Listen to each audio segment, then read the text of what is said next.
been 3.5 years since I worked in television. Things have changed. I've changed slightly. One of the main changes, you probably noticed, there's no ashtray. I have given it up. A heavy smoker. I used to even smoke in between smokes. Have given it up. Totally changed. And the most extraordinary thing about giving up smoking, to non-smokers, I'm a convert. I've come over. I've joined them. They're proud of me. They say, good for you. You've given up the filthy habit. Good. The heavy smokers who used to be my allies, I'm a traitor. Bloody Judas! You of all people! But one of the good things, or one of the new things about giving up smoking, is that I now have my sense of smell back. I can actually get up in the morning and open a window, throw it up and breathe it, and smell again. Petrol. Carbon monoxide. Dog shit.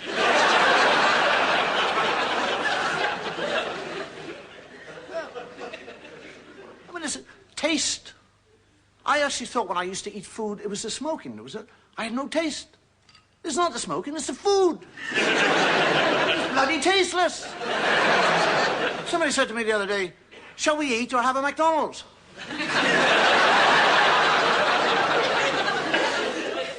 And now the whole thing about being a smoker, actually being a smoker is very difficult in today's society because the pressures are on smokers. Society frowns upon smokers. There are signs everywhere. See them here. No smoking. Smoking is not allowed. Smoking is forbidden. The Americans, they're totally lunatic about it. When I was in America, I was smoking, and a woman stopped me in the street, and she said, "You're smoking!" Like I'd exposed myself. I said, "Yes, madam." She said, "You had a cigarette in your mouth." I said, "I know, I've been smoking for years. That's the only way I know how."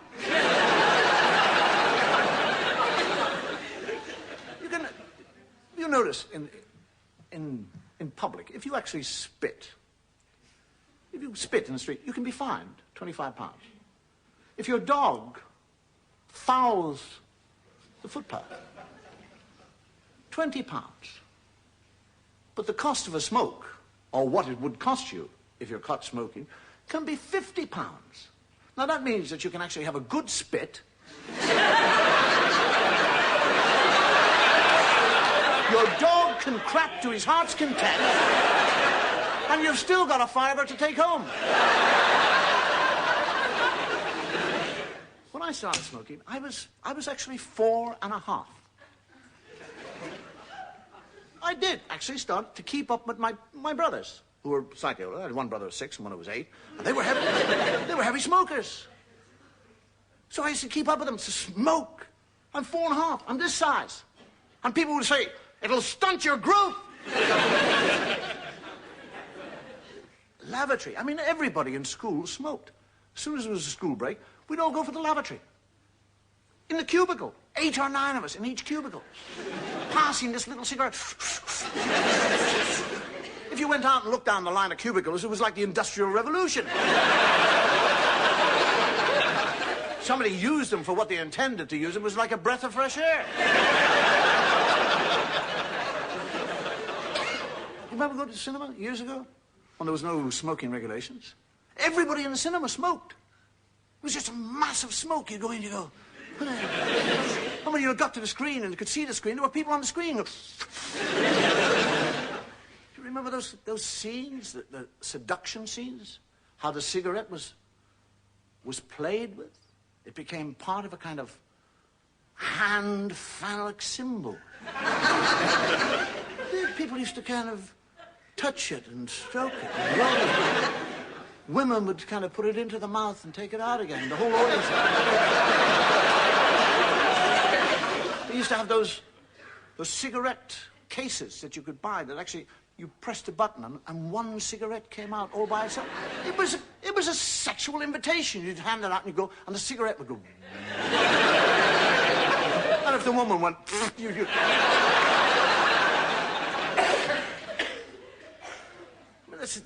Do we have any smokers here? Yes. That's the extraordinary thing about smoking, is that when you make love, you answered me about smoking. Do you smoke after you've made love? I don't mean literally, I mean...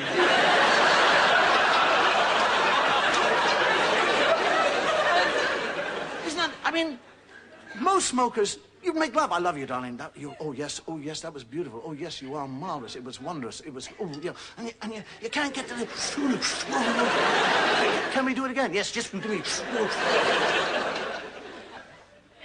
A couple of years ago, I actually decided, I don't think from pressure or anything else, I decided I would give up smoking because I have teenage children. And I knew that one day my teenage children were going to come in smoking. And I didn't actually think that I could be hypocritical enough to sit there and watch them go, and I'm going, don't do that. Don't be happy. Give it to me. I'll...